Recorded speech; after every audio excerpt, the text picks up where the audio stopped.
শিক্ষকদের কর্মবিরতির কারণে দেশের অন্যতম প্রকৌশল বিশ্ববিদ্যালয় খুলনা প্রকৌশল ও প্রযুক্তি বিশ্ববিদ্যালয় কুয়েটের শিক্ষা কার্যক্রম অচল হয়ে পড়েছে। বিশ্ববিদ্যালয়ের সকল বিভাগের ক্লাস এবং পরীক্ষাসমূহ বন্ধ রয়েছে। পরীক্ষা ও ভর্তি সংক্রান্ত যাবতীয় দায়িত্ব পালন থেকে বিরত রয়েছেন শিক্ষকেরা।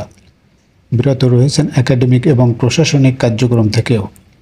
দাবি আদায় গত 3 মাস ধরে চলে আসা আন্দোলন সরকার কিংবা সংশ্লিষ্ট মন্ত্রণালয়ের পক্ষ থেকে কোনো সাড়া না পেয়ে 1 জুলাই থেকে এই আন্দোলন অনির্দিষ্ট কর্মবিরতিতে রূপ নেয়। কর্মবিরতির পাশাপাশি প্রতিদিন বিশ্ববিদ্যালয়ের প্রশাসনিক ভবনের সামনে কুয়েট শিক্ষক সমিতির উদ্যোগে অবস্থান কর্মসূচি পালিত হচ্ছে। অবস্থান কর্মসূচিতে শিক্ষক নেতৃবৃন্দ তাদের বক্তৃতায় সর্বজনীন পেনশন সংক্রান্ত বৈষম্যমূলক প্রজ্ঞাপন প্রত্যাহার, বিশ্ববিদ্যালয়ের শিক্ষকদের জন্য সুপার গ্রেড কার্যকর এবং স্বতন্ত্র বেতন স্কেল প্রবর্তনের দাবি আদায় না হওয়া পর্যন্ত আন্দোলন চালিয়ে যাওয়ার অঙ্গীকার ব্যক্ত করেন।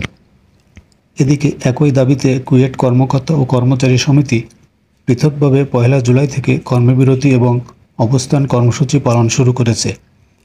কর্মকর্তা ও কর্মচারী সমিতির উদ্যোগে বিশ্ববিদ্যালয়ের স্টুডেন্ট ওয়েলফেয়ার কেন্দ্রের বারান্দায় অবস্থান কর্মসূচি থেকে নেতৃবৃন্দ দাবি আদায় না হওয়া পর্যন্ত আন্দোলন চালিয়ে যাওয়ার প্রত্যয় ব্যক্ত করেন। এদিকে কুয়েটের শিক্ষার্থীরা সমস্যার সমাধানে সরকারের দ্রুত হস্তক্ষেপ কামনা করেছেন।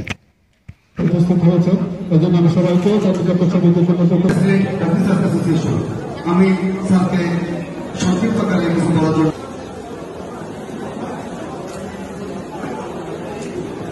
8 বছর করলেন, 5 বছর কমালেন। এখানে তো আপনার একটা বিষয় হচ্ছে এই প্রত্যেক স্কিমে বন্ধ হওয়ার কারণে আমাদের প্রবলেম হচ্ছে যে আমাদের একাডেমিক যে শিডিউলটা যেটা আমাদের দেওয়া হয়েছিল আমাদের ডিপার্টমেন্ট থেকে ওটা ক্ষতিগ্রস্ত হচ্ছে। এখন যে আমাদের ক্লাসটা যেহেতু হচ্ছে না সেহেতু আমাদের সব এই যে উইকলি যে আমাদের শিডিউলটা যে ক্লাসটা এখন হওয়ার কথা ছিল সেটা কয়েকদিন পরে হবে। এর কারণে আমাদের যে রুটিন যে পরবর্তী পরীক্ষা যখন হওয়ার কথা যে আমাদের সেমিস্টার ফাইনাল ওটাও লেট হবে। স্কুল বন্ধ দেওয়ার ফলে আমাদের যেহেতু লাস্ট উইকে প্রায় সেমিস্টারের শেষ দিকে পরীক্ষার সামনে তো আমাদের ক্লাসগুলো আটকে আছে, যার জন্য সেমিস্টার ফাইনালটাও হয়তো বা পিছিয়ে যাবে, আমি নট শিওর।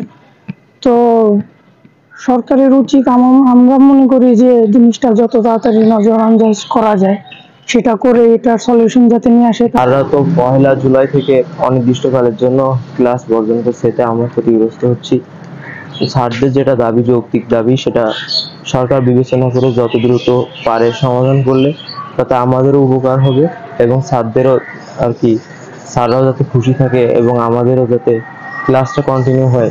স্যারদের এই ক্লাস বর্জন এটি অবশ্যই স্যারদের পক্ষে, স্যারদের দাবি আদায়ের পক্ষে, কিন্তু আসলে ক্লাস বর্জন আমাদের জন্য অনেক ক্ষতিকর। কারণ আমাদের হচ্ছে শ্রেণীকক্ষে আমাদের যে শিডিউল লেখাপড়া সেটি বিঘ্নিত হচ্ছে। প্লাস আসলে এটি তো অনির্দিষ্টকালের জন্য বন্ধ। এখনই যদি সরকার দাবি মেনে নেয় আবার এখনই ক্লাস শুরু হবে, সেক্ষেত্রে অনেকে বাসা যাচ্ছে, তাদের যাওয়া আসার একটা সমস্যা হচ্ছে।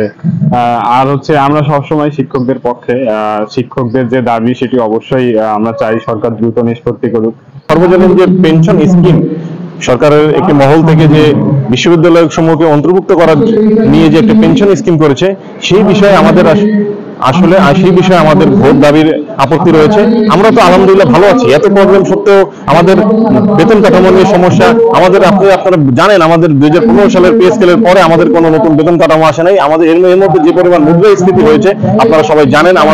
আমাদের কর্মকর্তা কর্মচারীরা অত্যন্ত মানবেতর জীবনযাপন করছে।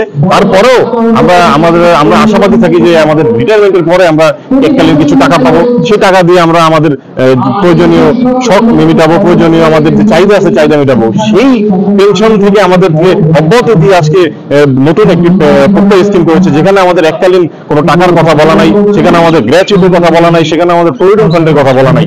তা কর্মস্থল ত্যাগ করে আমরা অবস্থানশীলতা আছে এখানে।